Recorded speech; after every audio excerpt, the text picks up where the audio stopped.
তীব্র গরমের ঝুঁকি থেকে কর্মীদের সুরক্ষা দিতে নিউ ইয়র্ক সিটির ইতিহাসে প্রথমবারের মতো বিস্তৃত হিট সেফটি উদ্যোগ ঘোষণা করেছেন মেয়র জোরান মামদানি।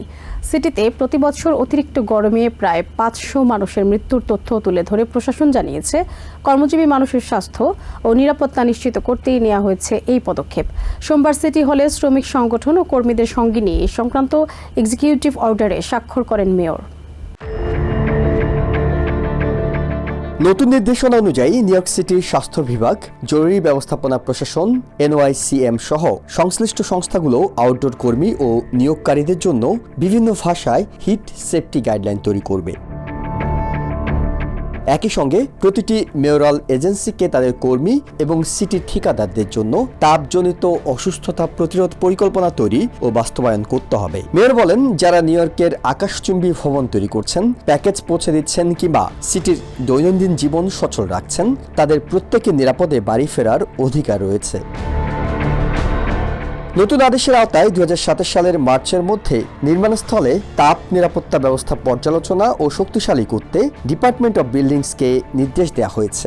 এছাড়া শ্রমিকদের জন্য পানি, বিশ্রাম ও অন্যান্য মৌলিক সুরক্ষা নিশ্চিত করার বিষয়েও নজরদারি বাড়ানো হবে। শ্রমিক সংগঠনগুলো বলছে, দীর্ঘদিন ধরে তারা তীব্র গরমে কর্মীদের জন্য বাড়তি সুরক্ষার দাবি জানিয়ে আসছিলেন।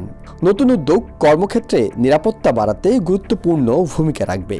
পরিসংখ্যান বলছে, অতিরিক্ত গরমের প্রভাব সবচেয়ে বেশি পড়ে অভিবাসী, কৃষ্ণাঙ্গ ও ল্যাটিনো কর্মীদের উপর।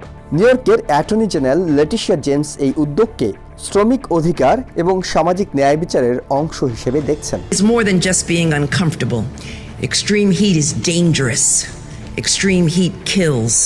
And in New York City, extreme heat contributes to hundreds of thousands of individuals who are hospitalized. New York সিটির প্রায় 1.4 মিলিয়ন মানুষ দীর্ঘ সময় বাইরে কাজ করেন। তীব্র গরমের কারণে তাদের স্বাস্থ্য ঝুঁকি ক্রমেই বাড়ছে বলে সতর্ক করছেন বিশেষজ্ঞরা। Ihsan Jewel, TVN 24, New York.